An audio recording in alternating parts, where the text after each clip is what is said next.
E aí, pessoal, estamos começando mais um 220 Podcast. Eu e Lucas Vieiras, hoje temos... Lucas Vieiras, né? Botei aqui no plural.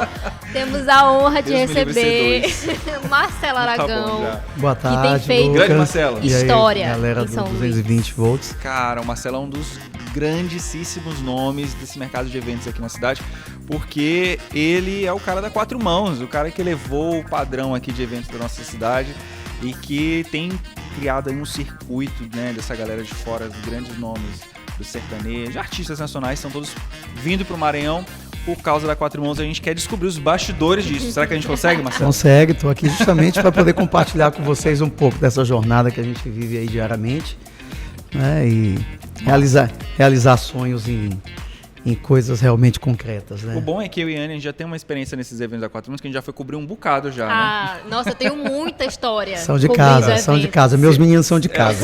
Se a gente que foi cobrir isso já tem história, imagina o Marcelo que faz, a quantidade de perrengues. Mas, Marcelo, ó, a gente hoje, a gente conhece, assim, pô, o tempo todo tá tendo evento, né?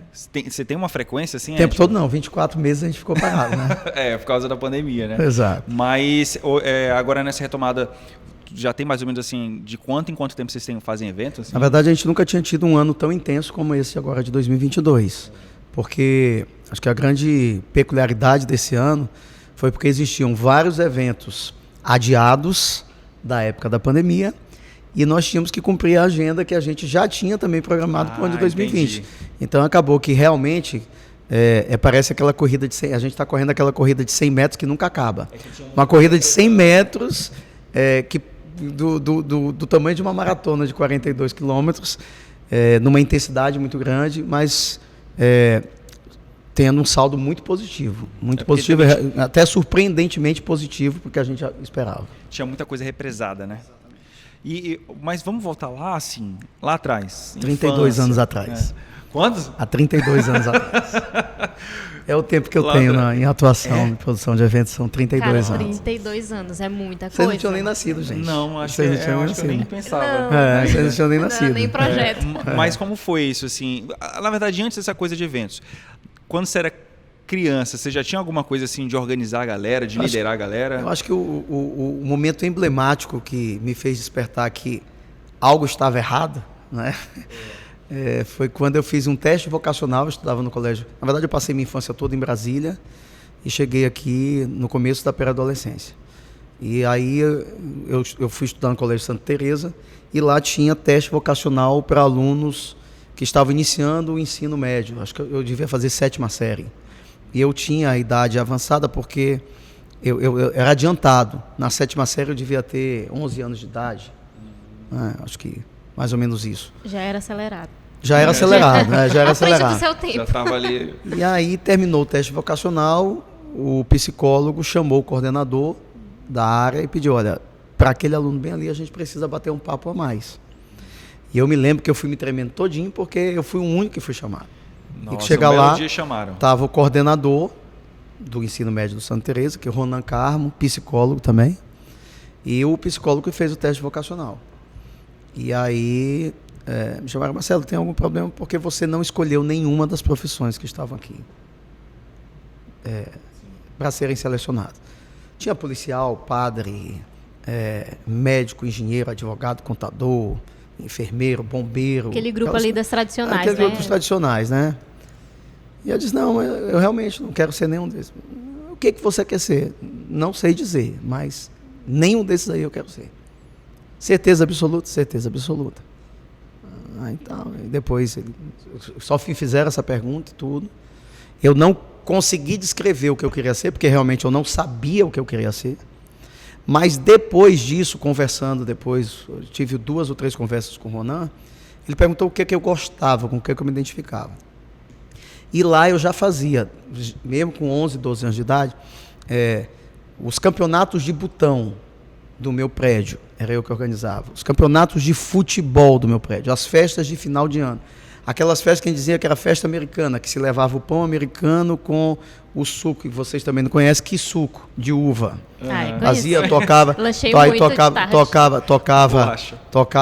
botava a música na radiola, era no meu apartamento, No mês de julho era no meu apartamento, mês de agosto era no apartamento de Polari, mês de coisa. Então, assim, a gente tinha toda uma sempre, organização. todo mês tinha, e eu era o cara que organizava tudo isso. Então, eu não sabia que eu já tinha essa veia de organização, de aglutinar as pessoas, de poder dar um norte nas ideias que as pessoas queriam fazer para agregar gente. Então, sempre ficava sob a minha responsabilidade, mas o nome disso não tinha profissão. E na verdade, a profissão produtor de eventos, até hoje é muito questionada, né? Eu recebi um testemunho de um amigo meu que já atua há 12 anos no mercado, e ele deu até um testemunho nas redes sociais dele essa semana, muito bonitos.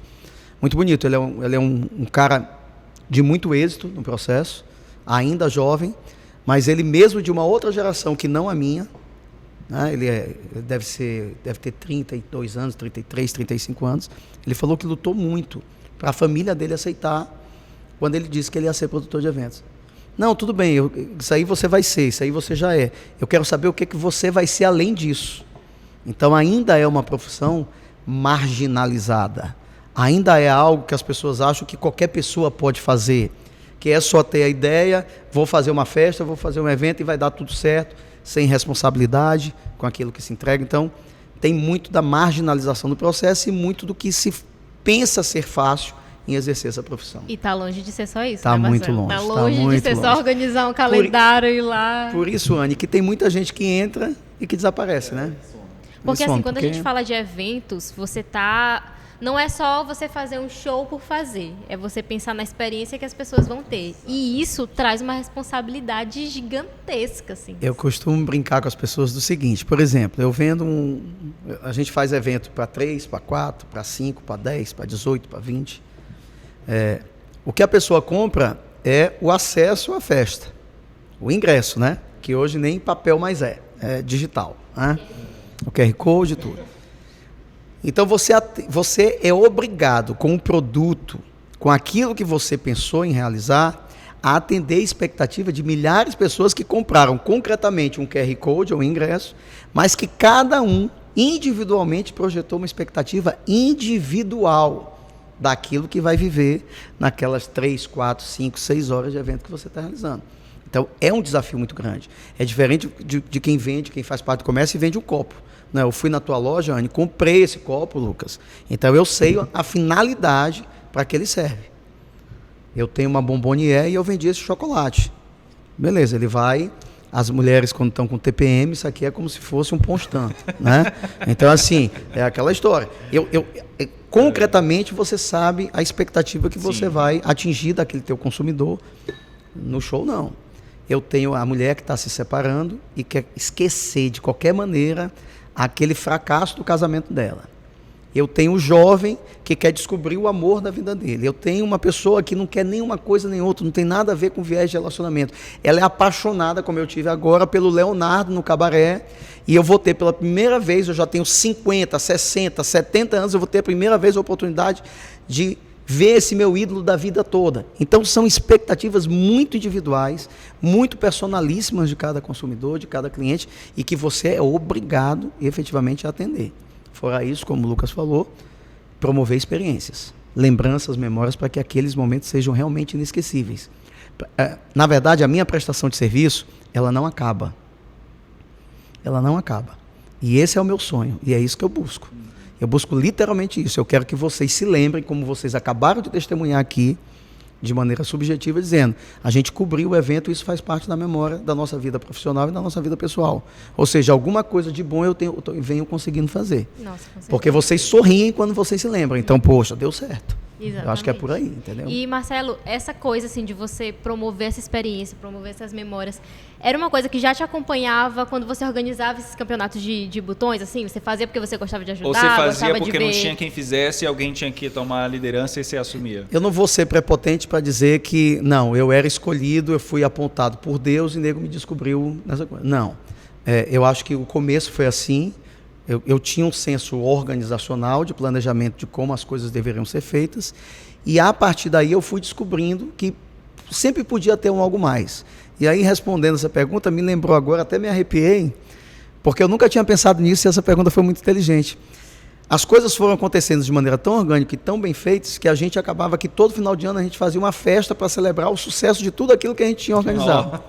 Uma festa Então, para celebrar a festa. De certa forma, já eram ali produzidas lembranças, memórias de algo muito positivo que a gente tinha, seja no campeonato de botão, seja nas festinhas americanas em cada apartamento, seja nos campeonatos de futebol que a gente fazia, sempre tinha algo para a gente comemorar depois. Poxa, deu certo. É óbvio que tinha perrengue também, time brigando que o juiz tinha roubado, essa coisa toda, mas dava certo no final. E Marcelo, durante esse período você falou que já acontecia isso na sua vida pessoal mesmo. Sim. Mas na vida profissional, você desde sempre foi produtor de eventos ou você chegou a trabalhar com outra coisa? Não, na verdade, assim, eu sou formado em Direito pela UFMA, né?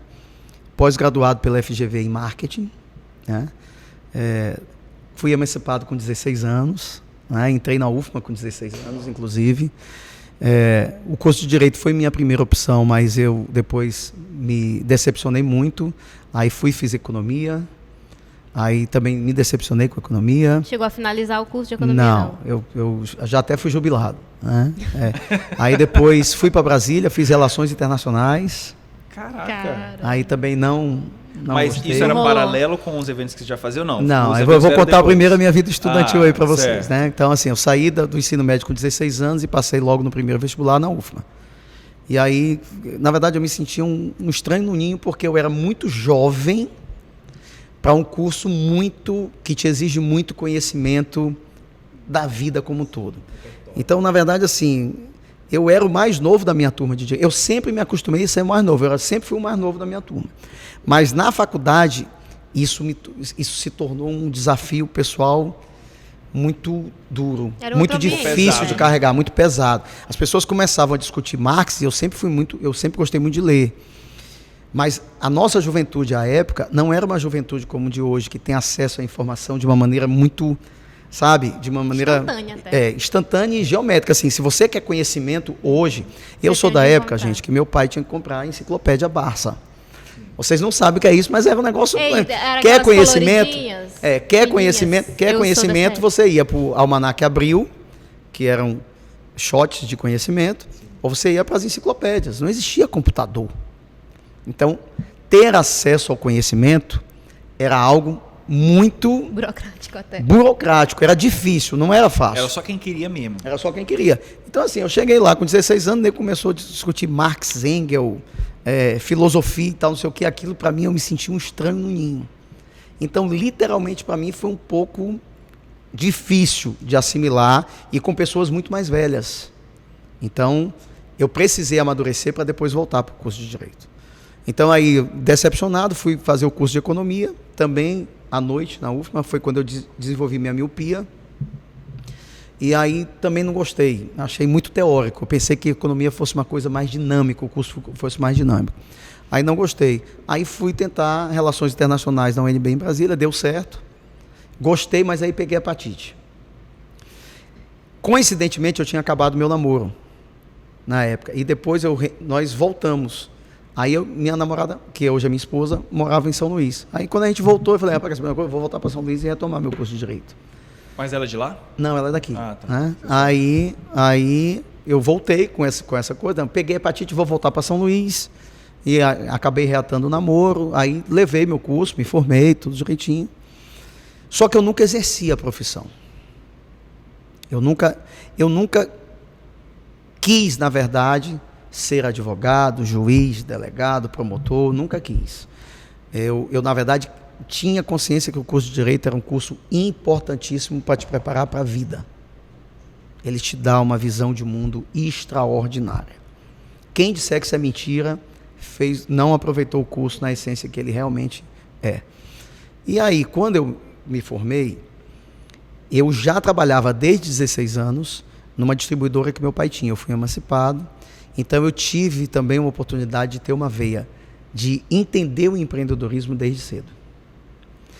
E com 18 anos eu passei no concurso do Banco do Brasil, em 1988. É muita coisa, a gente vai... Você passar no concurso do Banco do Brasil era você ter acesso ao melhor emprego à época. Sim. E eu não assumi, porque eu disse para minha mãe que eu não tinha a mínima vocação de ser funcionário público. Isso não virou um drama, não? Não, ela passou 3 meses sem falar comigo. Só isso. Ela passou 3 meses sem falar comigo, mas hoje eu brinco com ela que eu Gente, disse que eu porque fiz, assim, que eu fiz a hoje- escolha certa. Né? Se hoje que essas novas profissões estão aí ganhando mais espaço, muita gente ainda tem essa visão de que não, é melhor você ficar aqui na segurança, no concurso. Imagina naquela época. Em né? 1980. Gente, assim, eu fui considerado meio louco por toda a minha família. Meio não, Marcelo. Meio louco por toda a minha imagino. família. Porque literalmente você ser funcionário do Banco do Brasil com 18 anos, passado no concurso público, era realmente uma Isso vitória. tudo foi nesse meio Porque tempo? foi o seguinte, eu entrei na UFPA com 16, fiz 6 meses, né? Aí tranquei meu curso em virtude dessa não identificação. Aí antigamente o vestibular era em janeiro e em julho.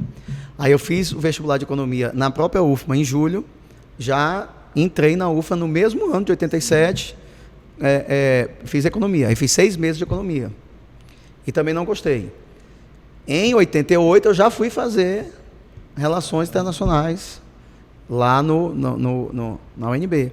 E o concurso foi assim, eu passei 6 meses, no segundo semestre, quando eu voltei, eu já prestei o concurso para o Banco do Brasil, e aí passei no concurso. Só que eu disse que eu não ia assumir, não queria. Existiam algumas dificuldades, não foi só o não querer assumir por conta disso. Eu acredito, e essa talvez tenha sido a minha grande felicidade, que se tivesse vaga para São Luís, Porque era pra lá, né?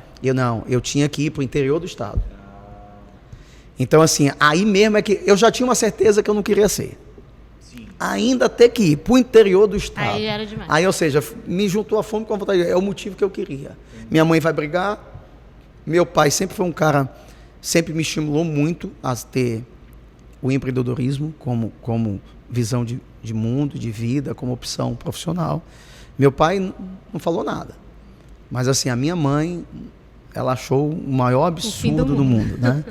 Mas aí voltando, como eu já tinha essa veia empreendedora, eu fui passar, eu me deparei com as possibilidades de realizar festa em boate em São Luís a partir dessa época que eu voltei de Brasília, em 88, e aí meu cunhado era DJ de uma boate chamada Apocalipse, lá no antigo Hotel Vila Rica, Depou, vocês conhecem Depou, ele namorava com a minha irmã.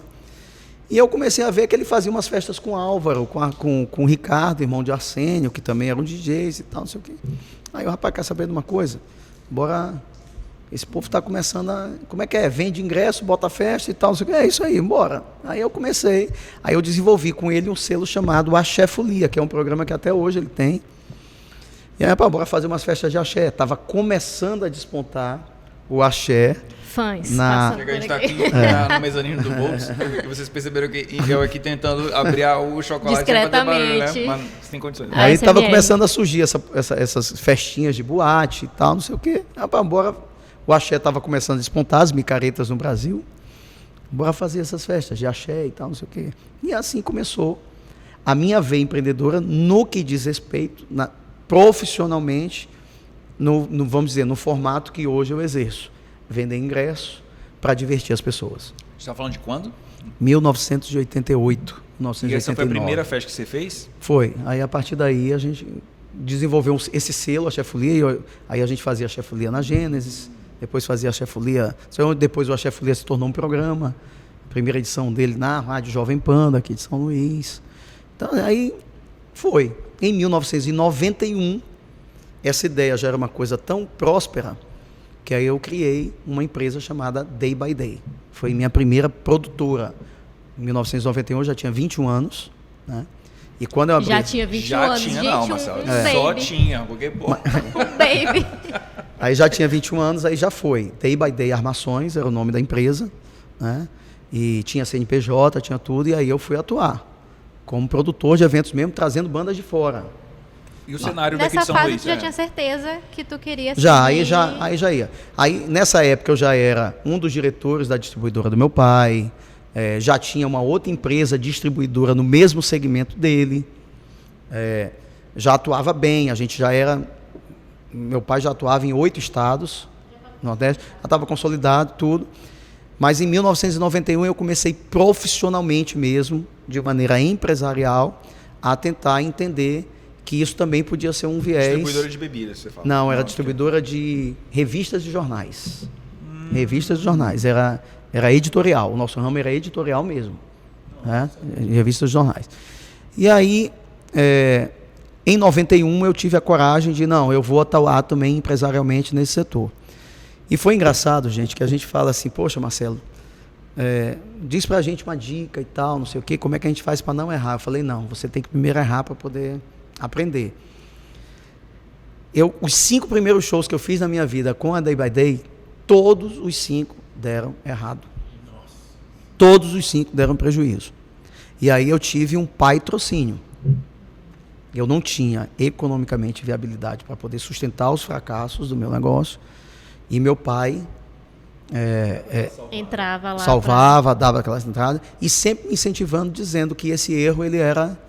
Um dia ele serviria para alguma coisa. Assim, te avisei, hein? A mãe o tempo todo dizendo não te avisei, e o tempo todo dizendo que era para a gente acabar com essa loucura. Desiste que a gente não precisava. Minha mãe sempre foi muito amarrada com dinheiro, ela sempre deu muita importância para dinheiro e tal. E ela já também trabalhava com meu pai na distribuidora dele. Então ela perdia os cabelos de olhar. Né? Ela queria estabilidade. E ela dizia que aquilo era loucura, que a gente não estava lá para brincar de perder dinheiro. Então, só para dizer para vocês qual foram os shows que eu fiz, esses 5 primeiros shows. O primeiro dele foi Mastruz com Leite, depois eu fiz Banda Mel, depois eu fiz Timbalada, fiz Elba Ramalho, foi Banda Mel, Timbalada, Mastruz com Leite, Elba Ramalho, tem mais um que eu não me lembro. Mas quando você fala que deu errado é o quê? Deu errado de dar prejuízo mesmo, não se pagou e tudo. O evento rolou, O evento rolou, tudo ok, mas o Mastruz com Leite, que foi o primeiro, eu preciso contar isso para vocês, porque foi muito engraçado. O Mastruz com Leite, falei, bem, contrata a banda, Mastruz com Leite forró bombando e tal, não sei o quê. Aí contratei, foi no Lítero, o antigo Lítero lá do Anil, então, no Clube Lítero, alugamos o Lítero e tal, não sei o quê. E bota ingresso para vender. A gente era tão inocente na época que eu rodei os ingressos em papel preto e branco na gráfica do CIOG. A gráfica do CIOG era uma gráfica o CIOG era o órgão de impressão de documentos do governo do Estado do Maranhão. Ficava ali atrás do Mercado Central, ali na coisa, tudo. E aí... Poxa, todo mundo dizendo, rapaz, esse show vai ser um sucesso, vai estar bombado e tal, não sei o quê. E na hora de eu ir, passava nos pontos de venda e tudo, não sei o quê, não estava tudo isso. Eu estava vendendo bem, mas não estava vendendo tudo isso. Quando chegou lá na portaria do evento, era gente, né? Mas eu acho que tinha para mais de 6 mil pessoas nesse litro. E eu só tinha vendido 2.300 ingressos. Aí, rapaz, como é que pode ter tanta gente com ingresso? Eu tirou xerox dos ingressos. Fizeram a festa. Cara. Os cambistas fizeram a festa. O povo mesmo, depois, gente, isso aqui basta eu tirar uma xerox. Eu tinha 500 ingressos número 003, 800 ingressos número 327, então isso aí entrando. E aí, bora ganhar dinheiro no bar, né? Bora vender bebida já. Mas assim, só para dizer para vocês como a inocência, né? Ela te traz perrengues. E como também ensina, como o fracasso, vamos dizer assim, ele te ensina... E ele constrói o teu conhecimento, e constrói o teu conhecimento, né? É aquela história, vocês que estão aí fazendo comunicação, jornalismo, é muito importante vocês estarem aqui, porque a sala de aula não vai mostrar tudo. Né? Assim, a realidade ali do dia a dia. Dentro de casa, por mais que seu pai, sua mãe, sua madrinha, seu avô, sua avó, lhe ensine certas coisas, você vai ter que ir para a rua para poder aprender... Apanhar um pouquinho, crescer, né? Aí adquirir, como vocês falaram, conhecimento. Mas nessa época você trabalhava sozinho, você já tinha sócios? Eu tive no começo uma sócia que era amiga da minha irmã, Salete, o nome dela, de Brasília, que tinha um sonho de atuar como produção, né? E depois já em 94, porque a Day by Day foi até 95. Em 95, de 94 para 95, a Sênio depois começou a atuar comigo. A Day by Day já era consolidada, porque depois a gente começou a fazer coisas que deram certo. Tinha um realmente. segmento específico? Principalmente o axé.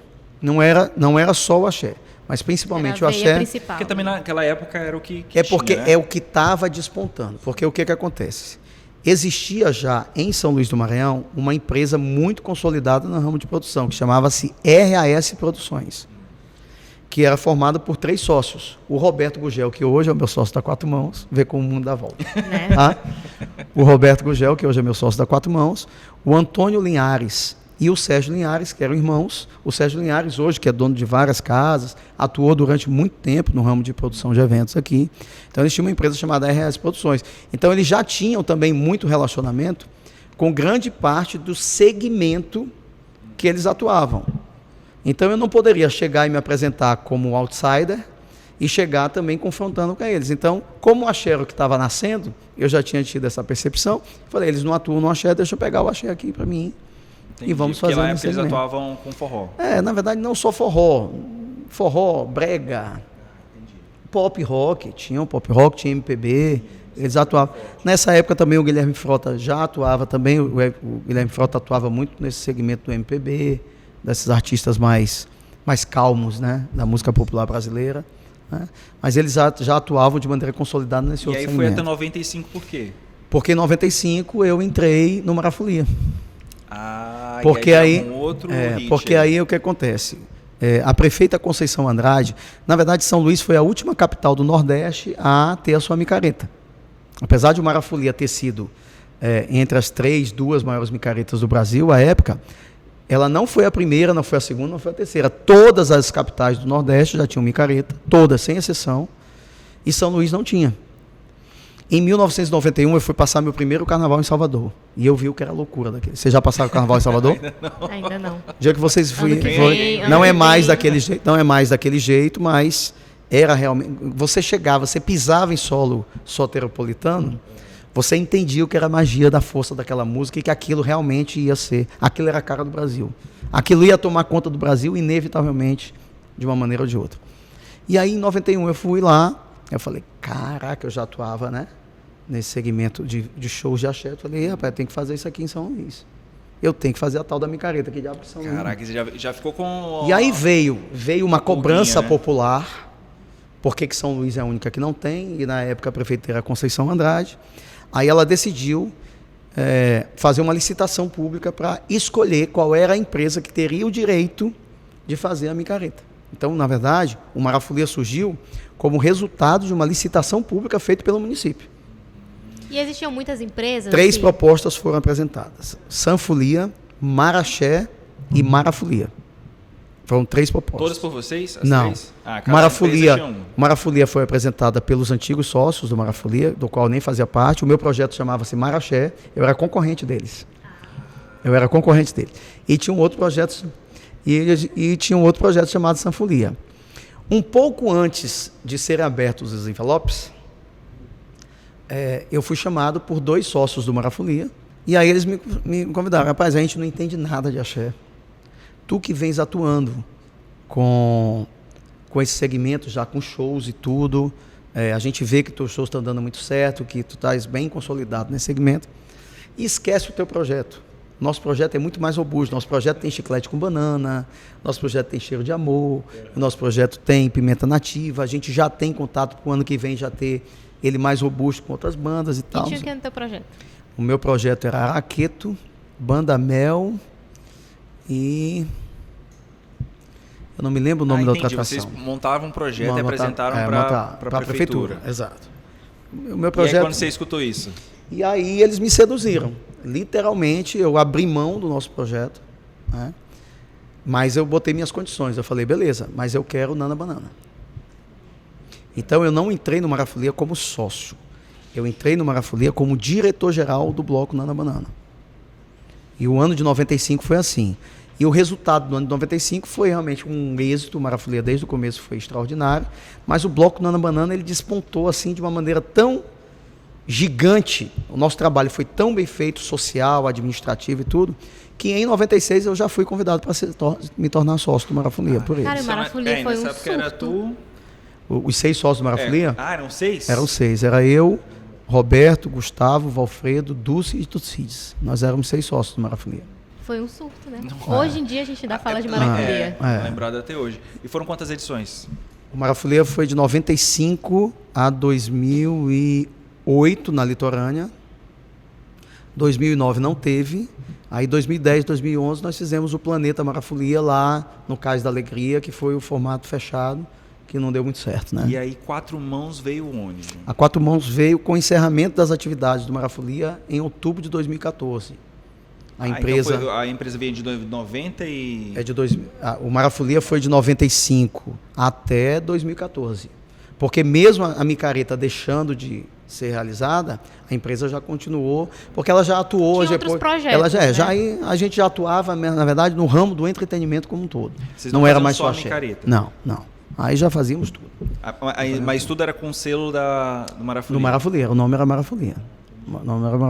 E nessa época, assim, de Marafolia, como que era o cenário aqui de São Luís? Tipo assim, de eventos, de shows? Por que a Quatro Mãos surgiu? Acho que essa pergunta eu vou te responder dessa outra maneira. O mercado do entretenimento ele é muito dinâmico. Você tem que estar o tempo todo muito safo, muito antenado nos movimentos de como você vai divertir as pessoas. O que vai ser o interesse das pessoas saírem de casa. E esse desafio ele se torna cada vez mais gigante a cada momento que a tua diversão está na palma da tua mão. Ela está mais digital. Né? Então, hoje o desafio de tirar as pessoas de casa ele ainda é muito maior do que na época. Mas quando o Marafolia já deu uma cansada à época, quando você tem sócio, você precisa ter muita maturidade. E eu e Roberto, a gente já vinha, porque nos últimos 4 anos do Marafolia, praticamente só eu e Roberto atuávamos diretamente mesmo na empresa.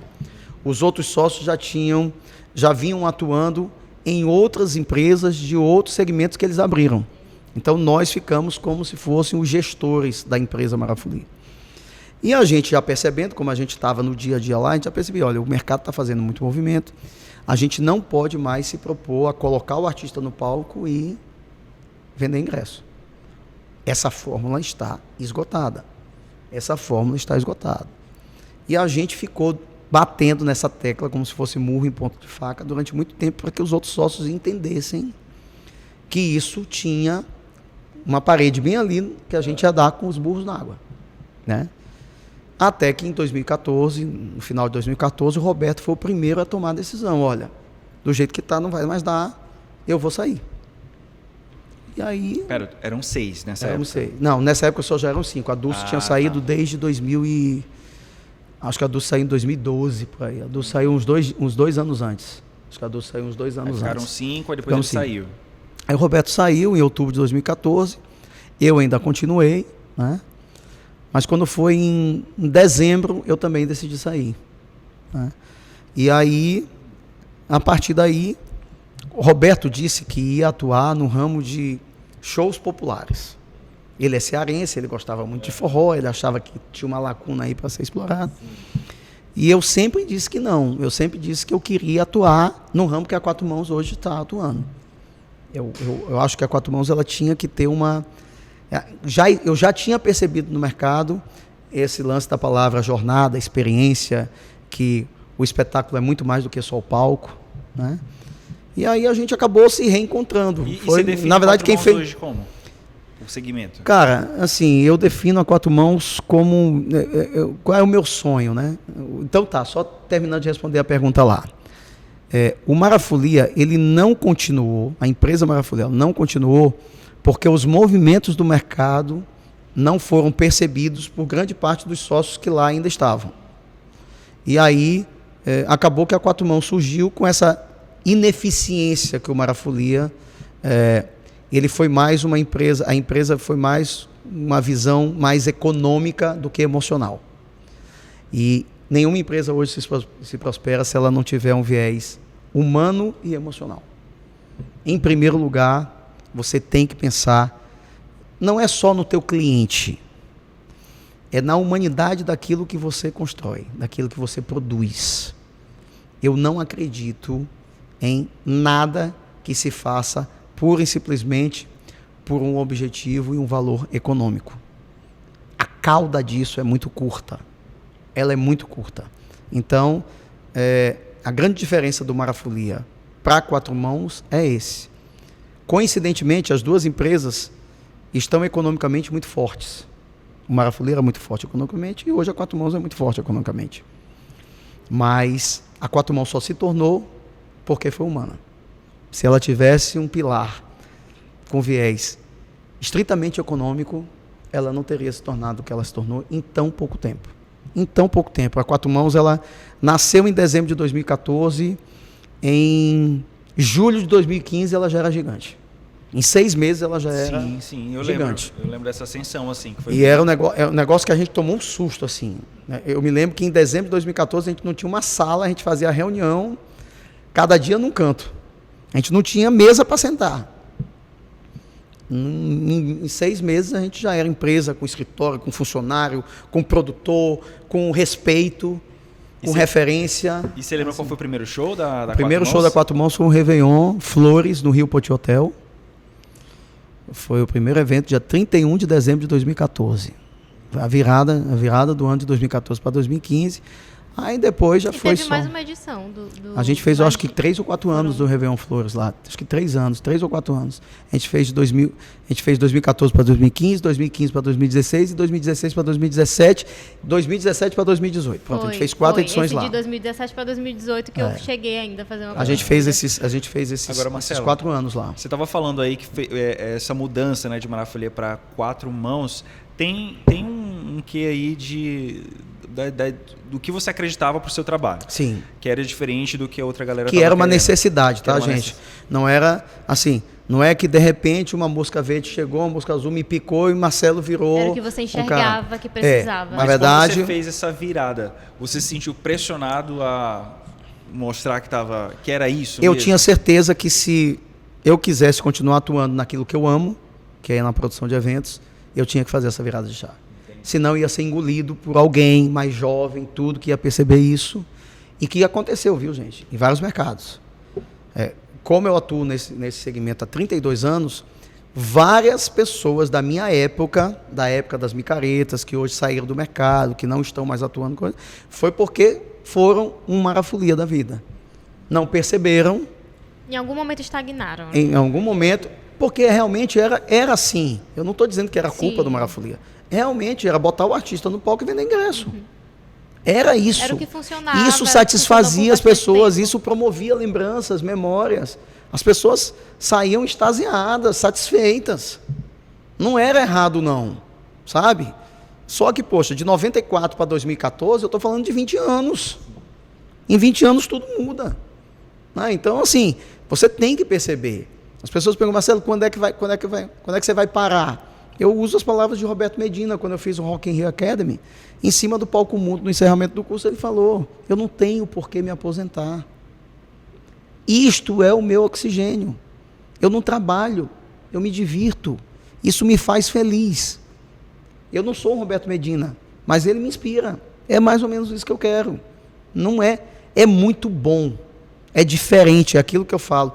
É um tipo de comércio, é um tipo de business, é um tipo de negócio, mas que tem um valor emocional naquilo que você produz, naquilo que você vende, que ele te alimenta por dentro. Então ele te alimenta por dentro. Então assim, eu sou muito feliz, eu não posso tornar isso algo pura e simplesmente comercial. Porque na essência não é. Não é. O produto do qual eu me descobri sendo empreendedor, feliz, fazendo de certo modo bem feito, ele necessariamente exige do empreendedor, desse corajoso, desse maluco, que ele não tenha uma visão pura e simplesmente estática, sabe? Objetiva. Tem o subjetivo intrínseco naquilo que a gente faz. Agora, Marcelo, qual foi o maior show que você já fez de público? O próximo. Vai ser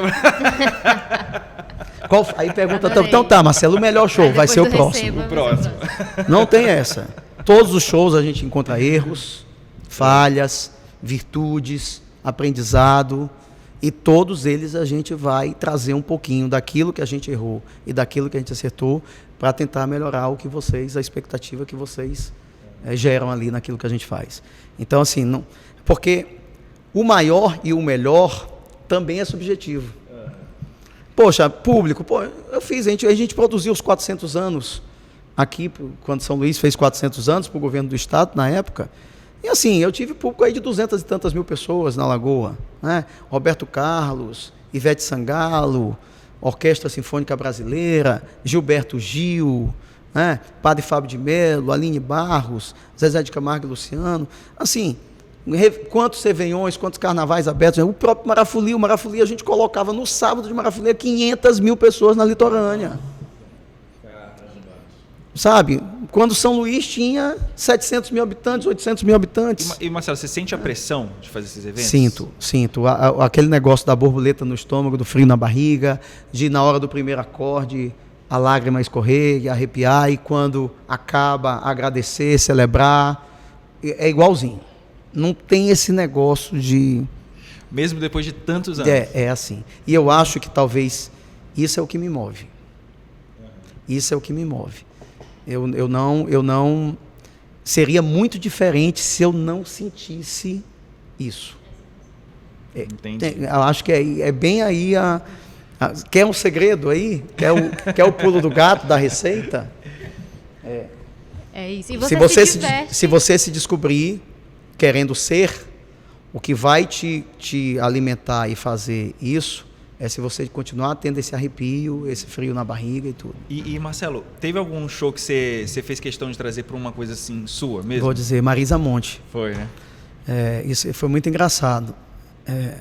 Ainda era na época do Marafolia, e eu conversando, dia de domingo, a gente sempre vai almoçar na casa da minha sogra. E aí, conversando lá, jogando conversa, eu falo, Marcelo, quem foi que tu ainda não fizeste? Quem foi que tu ainda não fizeste? E é realmente difícil. Se a gente começar a brincar aqui, vai dizendo nome aí da música brasileira, eu praticamente já fiz todo mundo. Muito difícil pegar um nome que eu ainda não tenha feito. Até porque todos os últimos shows a gente vê aí 4, 5 atrações não de só, vários segmentos. De todos os segmentos mesmo. Eu já fiz praticamente tudo. E aí, conversando na época, aí Marisa Monte. Eu sou fãzão de Marisa Monte, né? Fã inveterado de Marisa Monte. Marisa Monte, aí eu fiquei com aquilo na cabeça. Rapaz, eu nunca fiz Marisa Monte. Eu fiquei com aquilo. No dia que surgir a oportunidade de fazer Marisa Monte, eu vou fazer aí. E peguei com os nossos contatos, né? Porque tudo é network. Aí o nosso contato é, quando surgir o turnê de Marisa Monte, por favor, me avisa que eu quero fazer.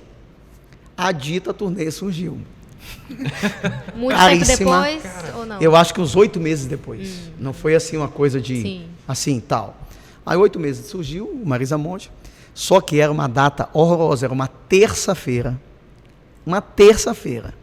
E aí, na época... Mas quem dá a data são vocês ou a Não, turnê? estava em turnê. Estava em turnê. Surgiu a turnê e a data que sobrou para São Luís foi terça-feira. E aí o João Carlos de Fortaleza, um amigo nosso, sócio e tudo, nesse segmento de música popular brasileira e tal. E aí, Marcelo, que tem isso aqui. Agora eu vou te dizer uma coisa. Não vale a pena fazer, não.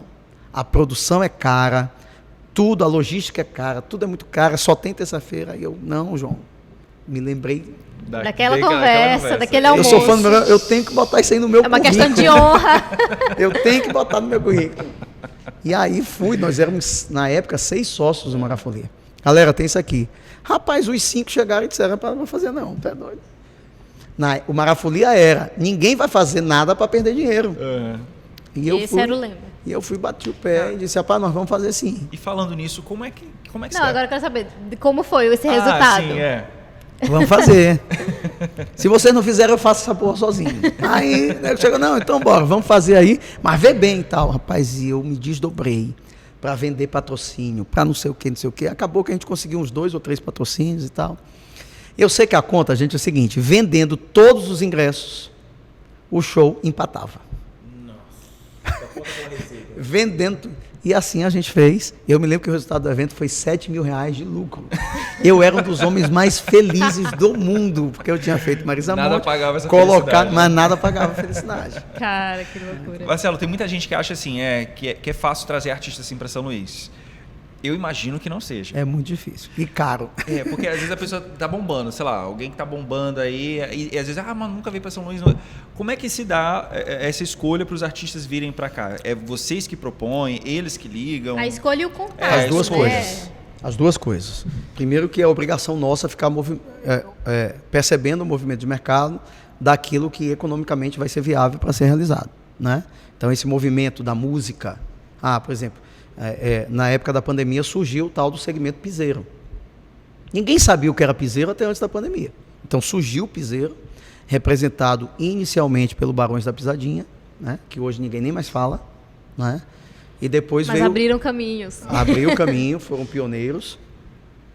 Aí depois surgiu Vitor Fernandes, Tarcísio, João Gomes, Mário Fernandes, Natan, aí veio a coisa toda. Então, assim, percepção do movimento do mercado. Então, eu preciso estar inserido, saber quem atua, quem são os protagonistas, para poder colocar à disposição. O nosso caminho da Quatro Mãos hoje ele é mais fácil, porque quem surge nos procura. Então, vocês já estão no radar da galera. E quem não nos procura, a gente vai cutucar. Então, é assim que a coisa funciona, né?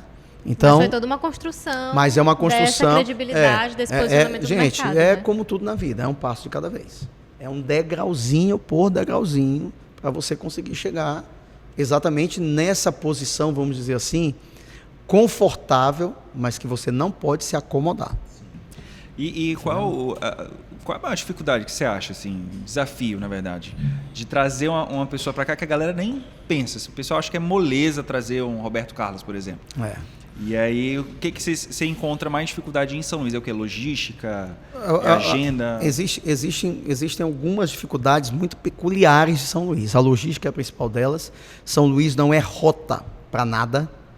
Então, isso realmente torna o nosso desafio econômico ainda maior, mais caro. A passagem aérea para São Luís é uma das mais caras do Brasil, né? A gente tem, quando é a logística rodoviária, porque o artista vem de jato, a equipe vem de avião e cenário, material, tudo vem em rodoviário. Não é uma coisa tão simples. Então é complexo demais, né? Então, tudo isso, por nós sermos fim de linha, vamos dizer assim, por exemplo, normalmente os roteiros você faz Fortaleza, Natal e Recife. Recife, João Pessoa, Salvador. Aracaju, o mais perto de São Luís é Teresina e Belém. E é longe para burro. Logisticamente falando, é longe, é complexo, não é fácil, né? Vai fazer com Imperatriz, é mais longe que Teresina, por exemplo. Então, não é. E você precisa ter um roteiro, como é que a gente fala, porque ele é determinante para você conseguir fazer um evento. Porque sem essa divisão, para você trazer sozinho, é mesmo que você desiste na hora. Desiste na hora porque fica inviável financeiramente. Você fazer uma puxada, como a gente fala, sozinho. O artista subir sozinho é algo surreal. Você não vai conseguir. Mas teve algum artista que não quis vir para cá? Vários. A outra dificuldade, já enumerando para vocês, a gente tem uma barreira em relação ao horário aqui em São Luís, seríssima. Então, cara, eu imagino que isso limita muito. Até 2 horas da manhã. Você não consegue fazer festivais. Você não consegue fazer festivais com 4, 5 atrações. Isso nem é negociável. Não é, porque lei é lei, né? Como a gente vê em estados até aqui do Nordeste mesmo, que tem já essa liberdade maior, eventos que shows de Wesley Safadão, vai até de manhã. Na verdade, assim, praticamente todas as capitais permitem, né? E as que não permitem, elas têm locais específicos que permitem. Por exemplo, São Paulo. Você vai fazer no Allianz Parque, você pode ir até 2 horas da manhã. Não, mas eu quero fazer o Garota VIP, por exemplo, que tem que amanhecer. Então, o Garota VIP faz no IMB. O IMB pode amanhecer. Então, você tem alternativas, e estruturalmente falando, com acessibilidade, com segurança, com infraestrutura, para você optar. Não, então eu vou fazer o Paul McCartney, o Justin Bieber, o Coldplay, eu não preciso ir até de manhã, então eu vou fazer no Allianz. Não, eu vou fazer o Garota VIP, ou vou fazer um Vixe, que é um festival com 6 atrações. Então você faz. E aí, para dificultar, existe uma cultura também de comportamento do público de São Luís que eu queria entender um pouco. Porque o povo reclama que não pode ir até tarde, mas eles querem chegar na festa 11 horas da noite. Então, por exemplo, eu fiz o Vixe esse ano com 6 atrações, né? A primeira atração começou 18 horas. Eles não assistiram, eles pagaram o ingresso, pagaram por 6 atrações, eles assistiram 3. As outras 3 passou batido. Porque o povo paga, mas quer chegar às 11 horas da noite, sabendo que a festa vai acabar às 2. Então, assim... Me ajuda a te ajudar, hein, galera? É difícil. Eu acho que tem que ter uma sensibilidade dos dois lados. Eu acho que o público tem que começar a entender e chegar um pouco mais cedo, e acho que o horário poderia ir até 3 horas da manhã. Eu acho que as pessoas, tanto os nossos governantes, precisam respeitar a cadeia produtiva do entretenimento de uma maneira mais concreta. Eu fiz um cálculo agora no show Cabaré que a gente fez recentemente. A Quatro Mãos contratou diretamente para trabalhar no evento 1.789 pessoas. Eu aqui não estou colocando quanto a empresa Petrópolis, que é a cerveja Cabaré, contratou para carregar, para produzir, para trazer, para levar de volta. Indiretamente, eu não estou falando quantos os salões de beleza levaram, quantas as lojas venderam de look, sabe? Quantos os aplicativos, táxi e tudo, quanto esse shopping aqui, o São Luís Shopping, faturou na sua praça de alimentação, no pré, no pós-evento, no estacionamento. Então, gente, assim, na época da pandemia a gente pontuou muito sobre isso. A realização de evento, ela impacta uma cadeia de 51 atividades empresariais para acontecer. Quanto o cara que me alugou o som e a luz não contratou de carregadores, de não sei o quê, quanto ele não pagou de combustível. No show Cabaré eu aluguei 11 máquinas geradores de energia.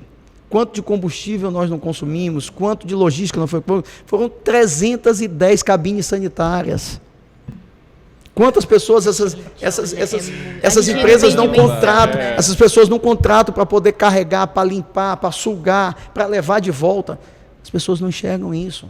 Elas enxergam que eu vendo o ingresso, boto o artista no palco e que ninguém ali... assim, pirlim-pim-pim. Vocês não sabem, mas sítio do Pica-Pau Amarelo, pirlim-pim-pim, a mágica está pronta. Não é assim. Olha, a Quatro Mãos está atuando hoje também no setor de bares e restaurantes. A gente tem um 4 bar lá no Champs e tudo. É outro setor que precisa ser respeitado. Gente, eu tenho um bar com 26 mesas e eu tenho 33 pessoas debaixo de mim de carteira assinada. O empreendedor no Brasil, ele mata, não é um leão por dia não nessa selva. Ele mata o leão, um elefante, uma girafa e um rinoceronte. Ao mesmo tempo. E o Estado só olha, só impacta. Eu estou falando, não é o Estado do Maranhão, não é a Prefeitura de São Luís, não é o governo brasileiro. A nossa cultura estatal, ela só exige do empreendedor. Ela não ajuda o empreendedor. Ela não respeita o empreendedor. Não fomenta. Ela não fomenta. Essa galera que é artista, assim, eles fazem muitas exigências mesmo? Alguns sim, outros não. Teve alguns que você Tem pode vários antipáticos, mas Sério? A grande maioria é gente muito boa. Mas assim, tem, tipo assim, 20 toalhas brancas. Tem esse negócio de verdade? Cada vez menos. Não, toalha branca tem demais. Inclusive, eu implico tanto com essa compra, porque todo camarim eu compro 30, 40, 50 toalhas brancas, que é natural, porque os artistas suam muito, transpiram muito. São Luís é uma cidade, inclusive, que tem uma umidade muito alta. Beleza, acaba sendo um momento também interessante do show, acaba jogando também a toalha. Isso não me irrita tanto. Me irrita algum tipo de excesso que literalmente é algo desnecessário. Desnecessário. Existem absurdos que a gente tem a nossa gerente de catering, que é a Luciana Sequef, e que ela hoje é muito safa nisso. Então ela constrói um diálogo com os produtores dos artistas e tenta equacionar determinados excessos e abusos que estão ali. Porque, gente, é tudo Ctrl-C, Ctrl-V. Então tá lá a lista de camarim e eles disparam. Seja para o Rock in Rio, seja para São Luís do Maranhão, o camarim é o mesmo. Então, aí ficam... Então a gente, graças a Deus, tem um diálogo muito equilibrado com os produtores dos artistas e a Luciana consegue equacionar isso aí. Marcelão, a gente tem aqui 4 perguntinhas que todo podcast a gente encerra. Certo. Você tira uma e responde. Tá. Eu acho que essas perguntas até combinam com a vibe que a gente está aqui nesse episódio. Vai lá, tira uma e responde. Você tinha que botar assim, qual artista que você não quer mais contratar? Não quer mais trabalhar. Tem algo que você não fez, mas gostaria de ter feito, o que te impede, né? Com certeza tem algo que eu não fiz. Eu tenho uma visão de vida que ela não pode ser finita, né? Então, tem algo que você não fez. Cara, eu já fui mais corajoso. Eu conheci agora recentemente, final de semana passada, uma região aqui do estado do Maranhão, lá Riachão, Carolina Sul e do tudo. estado. Gente, convido todo mundo aí. Pensa num paraíso que a gente tem aqui, estruturalmente muito bem preparado, tanto no que diz respeito à rodovia que você vai. Eu fui de avião até Imperatriz, de lá peguei um carro, aluguei um carro. É fantástico. Não precisa ir para Tulum, no México, não precisa ir para Bonito, no Mato Grosso, Poço Azul, Encanto Azul, em casa, né? Cachoeiras Gêmeas do Tapecuru, Paraíso, Santuário de Santa Bárbara. Gente, é uma coisa mais linda que a outra, muito confortável, a água deliciosa, não é água de cachoeira gélida, né? E aí, num dos hotéis que a gente ficou, tinha uma tirolesa grande, tem uma tirolesa gigante lá. E aí, meu filho e minha nora, que são mais novos que eu, não tiveram coragem de descer. Só quem teve coragem de descer foi eu e minha esposa, Cristiane. Então, assim, me senti até bem corajoso, porque eu sou daqueles desafios, eu adoro montanha-russa. Já desci no Insano, no Beach Park, sabe? Pensei que eu tivesse um pouco desencorajado dessas coisas, desses desafios aí. Nunca desci de bungee jump nem de paraquedas. E também não tenho vontade. Então o que te pede é o medo. Se tiver que eu não ter feito alguma coisa, eu devo ter sido impedido pelo meu medo. Mas eu não sou uma pessoa medrosa. Mas nos negócios, Por você exemplo, é medroso? Não, sempre fui muito corajoso. Ousado. Eu sempre fui muito ousado e muito corajoso. Então, no que diz respeito à veia do empreendedorismo, eu posso não ter feito algo ainda que economicamente talvez eu não tive a capacidade de fazer, mas que nada me impede. Eu tenho alguns sonhos ainda nesse segmento que eu tenho certeza que eu vou realizar. Não? Aquele querendo corte do podcast. O mais recente é a Praia do Patubá, que eu estou doido para inaugurar. E estou tendo impedimento para isso. Não há limites. Pronto, bem aqui, ó. Vamos desenrolar. Tem algo que você não fez, mas gostaria de ter petição. feito. Vou dizer aqui para vocês agora. Eu tenho algo que eu não fiz, a Praia do Quatubá, um sonho que está pronto para ser implementado. Continuo querendo fazer. E o que me impede, infelizmente, são os impedimentos, como a gente falou, burocráticos para poder realizar. Mas que minha esperança continua aqui viva. Vem aí. Marcelo, muito obrigada por ter vindo aqui conversar com a gente. Nós somos admiradores do trabalho da Quatro Mãos, de toda a tua carreira, do lado social que a Quatro Mãos tem. Então, pra gente é uma honra. Muito obrigada. Obrigado, Anne. Obrigado, Lucas. Obrigado, meninas. Obrigado a galera aí do Volts. E que bom, sinto-me honrado de participar daqui mais uma vez. Ter a oportunidade de me comunicar com as pessoas, eu acho que isso é muito inspirador. E fique à vontade aí pra gente poder bater vários papos juntos, tá certo? É bom que a Quatro Mãos aqui é vizinha da Somos gente, vizinhos quase aqui no São Luís Shopping, gente, mesmo corredor. Filho, a gente passa, toda vez que a gente sobe aqui a escada rolante, não tem como a gente ficar atualizado. Desatualizar, na verdade, os eventos que vocês estão fazendo. Obrigado, Maravilha, beijo pra vocês, gente. Valeu, gente, deixa seu like, se inscreva, manda esse vídeo aqui pra galera. Compartilha aí, e até todo o próximo mundo. episódio do 220 Volts. Tchau, tchau.